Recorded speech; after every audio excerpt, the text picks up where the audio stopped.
ያላሰበችው ነገር ገጠማት ማለት ነው። ምክንያቱም አባባን ከዛ ቤት ውስጥ ውጡ፣ ቤቱ የኔ ነው ብላ ስትፎክር እንግዲህ እሳቸውም ፖሊስ አዘጋጅተውላት ነበረ፣ በቁጥጥር ስር አዋሏት ማለት ነው።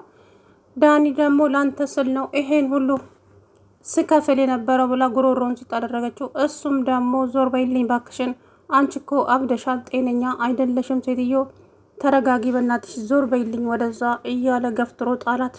ጭራሽ እኔን ትገፈትረኛለህ እንዴ አንተ የማትረባ፣ ይሄ ሁሉ መስዋዕት የምከፍለው እኮ ላንተ ብዬ ነው እንጂ እኔ ካሌብ ምንም ነገር አላደረገኝም፣ ላንተ ስል ነው ይሄ ሁሉ ያደረግኩት።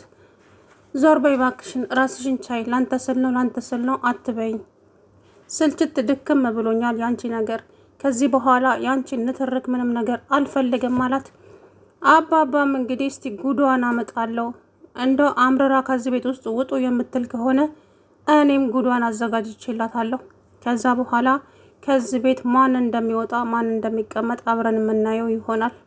እቺ ማትረባ ጭራሽ ቤቴ ውስጥ ባስቀመጥኳት ከነብልግናዋ ከቤት ውስጥ ጎትታ ልታስወጣኝ ትፈልጋለች እንዴ እያሉ እንግዲህ አባባ በጣም በተበሳጨና በመራሪ ቃል ተናገሩ ማለት ነው። እንግዲህ አቶ ካሌብም ዝም በለ ተመልከታት አባዬ፣ እስኪ ምን እንደምታመጣ እናያለን፣ ከዛ በኋላ የሚሆነውን አብረን እናያለን። እቺ ማትረባ ጭራሽ ከቤታቸውን ውስጥ ልታስወጣን ትፈልጋለች አይደለ? አብረን ዝም ብለን ብንመለከት ይሻላል የእሷን ጉዳይ። አሁን እስቲ ምን እንደምታመጣ እናያለን ሲሉ አባባ እሷ ግን ሻንጣቸውን ይዛ ሄዳ መታ ውጡ ከዚህ ቤት፣ ይሄ ቤት ከዚህ በኋላ የኔ ነው እንጂ የእናንተ አይደለም እያለች ስትፎክር እንግዲህ አባባ ፖሊሶች በር ላይ አቁመው ነበረ። መጥተው ጋማዋን አነቋት ማለት ነው። እሷን በድንጋጤ አባዬ ምን እያደረክ ነው ስትል፣ አንቺስ ምን እያደረግሽ ነበረ? ቤቴ ውስጥ ባኖርኩሽ፣ ቤቴ ውስጥ ባስቀመጥኩሽ ጭራሽ እኔን ከቤቴ ውጣ ብለሽ እንደ ውሻ ታመነጫጭቅኛለሽ እንዴ? እስከ ዛሬ ላደረግሽኝ ሁሉ እኮ እኔ ቆይ ከዛሬ ነገር ይሻልሻል ብዬ ነበረ በትዕግስት ማልፍሽ። አንቺ ግን በጣም ባለጌና የወረድሽ ሴት ናሽ። ከዛሬ ጀምሮ ግን እስቲ እንግዲህ አብረን ነው የምናየው ምን እንደምታመጪ። አሁንማ ጉድሽ እኮ ፈላ፣ ሁሉም ነገር አበቃልሽ ቲና፣ ከዚህ በኋላ ምንም አይነት የምትናገሪው ነገር እንኳን የለም አሏት። እሷም ደግሞ ቆይ አባዬ እንዴት ምን አድርጌ ነው ይሄ ሁሉ በቀል በኔ ላይ ምን አድርጌ ነው አትበይ፣ ያደረግሽውንማ እኮ አንቺ ራስሽ ታውቂዋለሽ ቲና፣ ምን ያላደረግሽኝ ነገር አለ? እኔ ግን በአባትነት አንጀት ሁሉንም ላልፍሽ ተዘጋጅቼ ነበረ።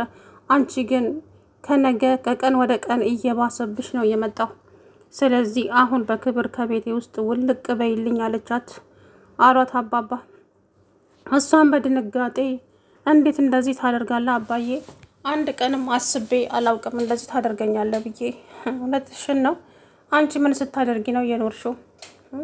እኔ እኮ ለልጄ ስል ነው፣ ልጄን ስለምወደው በእኔ ምክንያት ትዳሩን እንዳይፈታና አጉል እንዳይሆን ብዬ ነበረ ብዙ የጣርኩት። አንቺ ግን ምንም ከስህተትሽ የምትማሪ ሴት አይደለሽም። ጭራሽ በገዛ ቤቴ ውጣ ብለሽ ሻንጣ አዘጋጅሽልኝ እና ታዲያ እፍረት የተባለ ነገር መቼ የፈጠረብሽና ነው? ለማንኛውም ቤቱ የኔ ብቻ ነው። በጣም አዝናለሁ ይሄንን ስልሽ ቲና፣ ይቅርታ። እኔ ላንቺ አይደለም ቤት ምንም እንኳ ልፈርምልሽ ዝግጁ አይደለሁም።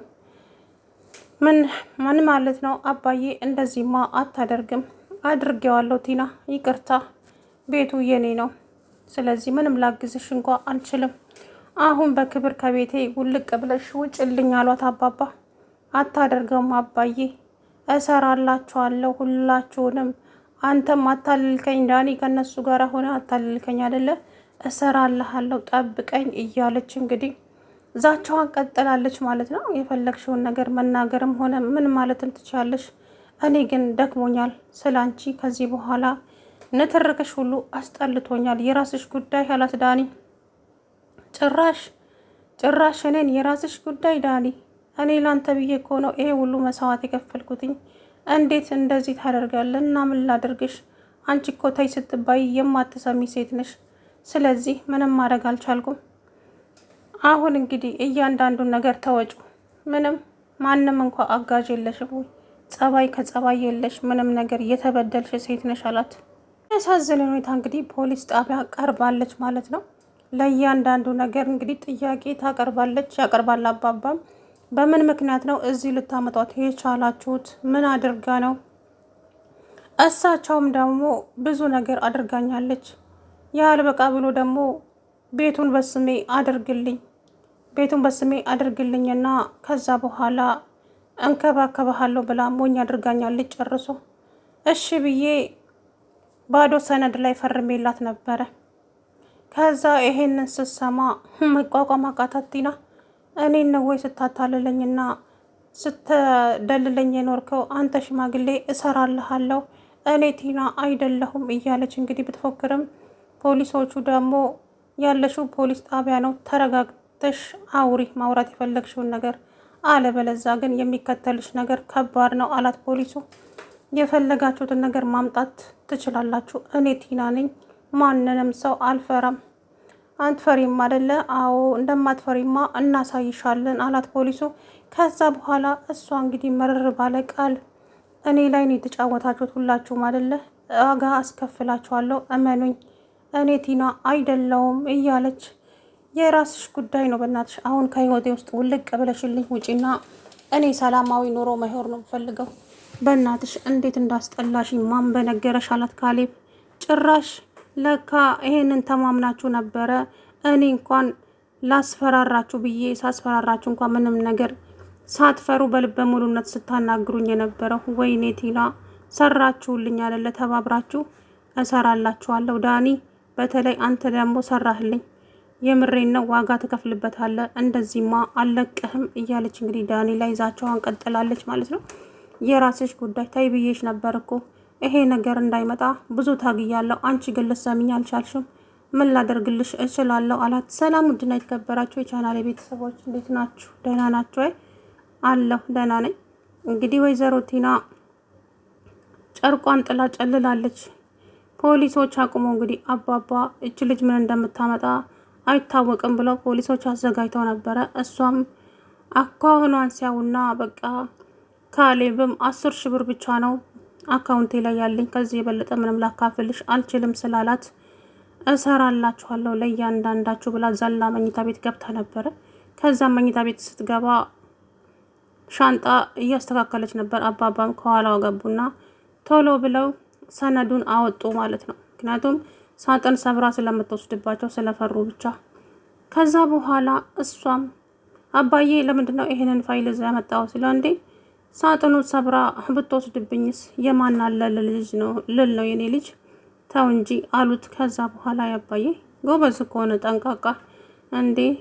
ከዛ እነሱ ይሄንን እያወሩ እያለ ቲና እንትን ይዛ መጣች፣ ሻንጣቸውን ይዛ መጣች እና ቤቴን ለቃችሁ ውጡልኝ፣ ይሄ ቤት የኔ ነው እንጂ የእናንተ መፈንጫ አይደለም። ከዚህ በኋላ እኔና እናንተ ገና ሂሳብ እናወራርዳለን። አሁን ግን በክብር ቤቴን ለቃችሁልኝ ውጡ አለቻቸው። ከዛ በኋላ አባባ ምን አሏት? አዎ ከዚህ ቤትማ ማን እንደሚወጣ አብረን ነው የምናየው ይሆናል ወይዘሮ ቲና። ለማንኛውም ቤቱ የኔ ነው፣ ምንም አይነት ፍርሚያም አልፈረምኩልሽም። የፈረምኩልሽንም ደግሞ የውሸት እንጂ የእውነት አልነበረም። አንቺ ምን ነሽና ምንድነሽ ብዬ ነው፣ ምን አደረግሽልኝ ብዬ ነው ለአንቺ ቤት የምፈርምልሽ? ጭራሽ ቤትም ያምርሽ ነበር እንዴ? ለአንቺ እኮ ኮንቴነር እንኳን የማይገባሽ ሴት ነሽ። ስለዚህ እኔ ላንቺ አይደለም ቤት ምንም ነገር ስጦታ አልሰጠውሽም። በሚያሳዝን ሁኔታ አሁን ቤት ለቀሽ ሂጂ ወደሚመለከተው አካል አሏት አባባ። ከዛ በኋላ ፖሊሶቹ መጡ፣ እጇን ቀባ አደረጓት። እሷን በድንጋጤ ክው ብላ ቀረች። እሰራላችኋለሁ፣ ለእያንዳንዳችሁ ዋጋ አስከፍላችኋለሁ፣ እኔ ቲና አይደለሁም፣ እንደዚህማ አልለቃችሁም እያለች እንግዲህ ቀጥላለች ማለት ነው። የሰው መጨረሻ እበላ ብዬ ተበላው። ፉከራዋ ቤቱ የኔ ነው፣ ከዚህ በኋላ መንቅሬ ነው ማስወጣሽ፣ ጎዳና ላይ ነው የምጥልሽ እያለች ትሁት ላይ ስትፎክር እንግዲህ ትሁትዬም ጀግናዋ ምን እንደምታመጪ አብረን የምናየው ይሆናል። ቲና ግን ፉከራሽን በልኮ አድርጊው እሺ፣ አጉል ፉከራ መጥፎ ቦታ ላይ ይጥልሻል። ስለዚህ ተረጋጊ፣ የተረጋጋ ነገር ጥሩ ነው አለቻት። ከዛ በኋላ ምክሩን ለራስሽ ብታደርጊው ይሻላል። ከዚህ በኋላ እኮ ቤቱ የኔ ነው፣ የቤት ባለቤት እኔ ነኝ እንጂ ይሄ ደንቆሮ ሽማግሌ አይደለም። ስለዚህ ቤቱ የኔ ሆኗል። አላየሽም እንዴ? ፈርሞልኛል እኮ ካርታና ፕላኑ እጄ ላይ ነው ያለው። እውነትሽን ነው። ጥሩ ነው እንደው ሀሳብሽ ይሳካልሽ፣ ሌላ ምን እልሻለሁ አለቻት ትሁት። ከዛም ቲና ግራ ተጋባችና ቆይ በምን ምክንያት ባስፈራራቸው ነው እኔን የሚፈሩኝ? በጭራሽ እኮ ሊፈሩኝ እንኳ አልቻሉም። ነገሩ እንዴት ነው እያለች ግራ ተጋባች ማለት ነው። ምክንያቱም ቲና አሁን እሷ ቤቱ የእሷ ነው፣ በእሷ ቤት ማለት ነው። ካሌብ እኔ ያለኝ 10,000 ብቻ ነው። 5,000 ላንቺ፣ 5,000 ለኔ። ከዚህ ውጭ ምንም የለኝም። በጭራሽ አላደርገውም። የድርጅቱን ገንዘብ ታካፍለኛለህ፣ አለዛ ግን የሚከተል ነገር ከባድ ነው ካሌብ፣ እመነኝ አለችው። የፈለግሽውን አምጪ፣ እኔ ግን ያለኝ ገንዘብ ይሄ ብቻ ነው። ከዚህ ውጪ ምንም ልሰጥሽ አልችልም። የራስሽ ጉዳይ